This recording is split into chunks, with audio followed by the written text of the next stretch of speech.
as part of your process on portraying the character? Well, ako personally talaga nagtatanong ako sa mga fans. As in, may direct contact ako with specific fans. Nagtatanong ako ng, ano ba si Arcane? Sino ba si Arcane?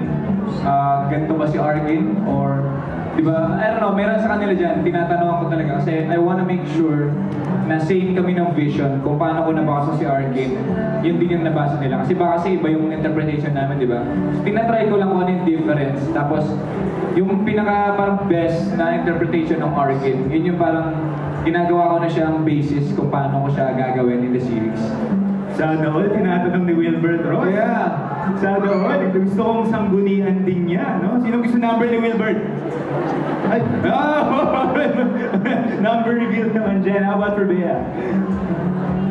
Ako po, ano naman, kasi syempre yung mga libro, yung mga series, yung stories, lahat naman yan naging successful dahil sa mga fans, di ba? So talagang mag-importante na meron kang connection with the fans, meron kang healthy relationship with the fans, di ba? Kasi minahal nila yung libro and lahat naman tayo, syempre, nag-hope na sana mahalin din nila yung series, yung adaptation. And it's also nice to hear their feedback, to hear their opinions. Kasi syempre, parang ay malalaman namin na, okay, so sa ibang readers, ganito yung certain eksena, or ganito yung talagang pinaka-inaabangan nilang eksena, ganito sa tingin nila, sa vision nila, si Via, si Arkin, ganyan.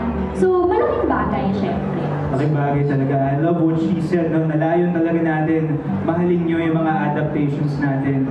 Parang yung pagmamahalan lang nila. They love each other. You know. Ano isa nga na dyan? Isa lang finger.